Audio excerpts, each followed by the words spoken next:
Sinä turupa paska. Mitä hitaammin tippuu, sen parempaa tulee. Saipas kyrppää.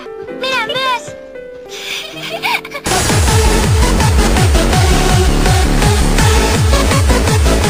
Tehdään lumiukko. Mitä vittua?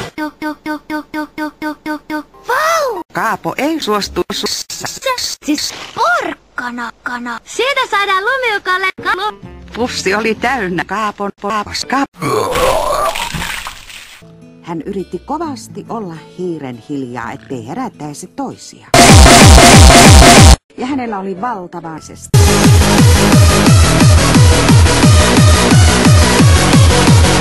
Hei Mirri, onko nälkä? Haluatko sinä sinun paskaa?